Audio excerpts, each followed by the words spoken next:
What is up? How's everybody doing today? Welcome to From Broken to Worlds, where I try to train through injury to qualify for the 2027 World Masters Highland Games Championship. So if you watched my last vlog, you will remember that I injured my back at competition. And so the road to rehabbing my back has begun.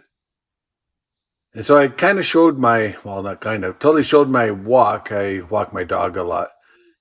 But it's just to show that for at least a type of injury that I have, walking is one of the best things I can do for rehab of my back.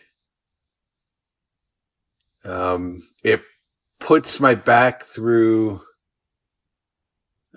movements and through the paces, makes slight movements happen in my back, which brings a bit of blood flow and all the good stuff to your back that helps it heal. Now, it's not a cure-all. It's not an automatic heal or anything, but I think it's one of the best things I can do to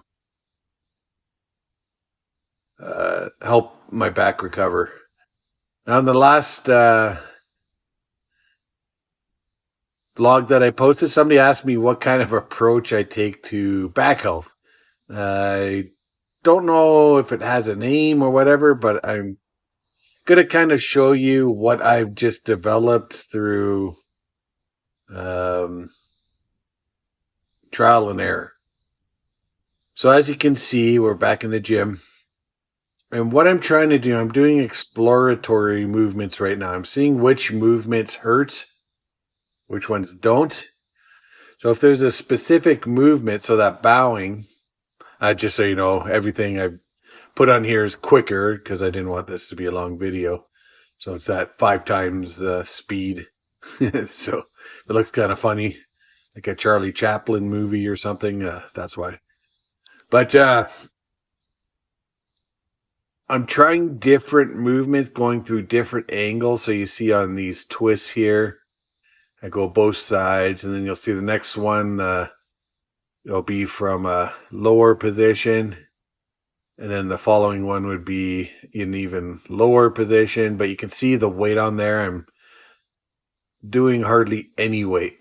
So what I do is this. If I find a movement particularly painful, I will find out what range of motion I can do that movement in. So the bowing, I could only do the range of motion once I get to a certain angle of the bow or the good morning, then it hurts. But the beginning motion, let's say 20% of a bow or 25% or something like that, it doesn't hurt. So what I will do once I discover that is I will move within that range where it doesn't hurt, and I'll move it to the point where it does hurt and then back off. And what I try to do is go a little bit lower each time. If I can't, then I just stay in that range.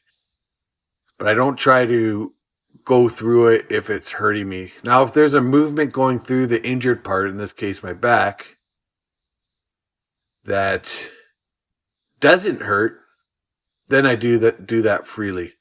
So this set of exercises that I'm doing, so you can see if you follow Pilates, they're kind of a Pilates base. I've done Pilates here and there, particularly through injury times throughout the years. I think it was designed to deal with an injury, and particularly a back injury, and I think it's really good for that.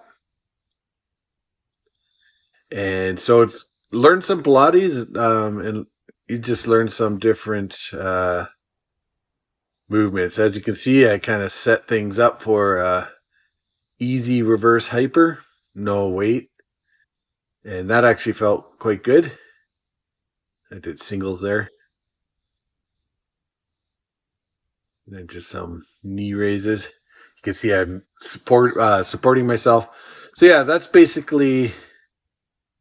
Here I'm just doing some bodybuilding stuff that doesn't really use my back much.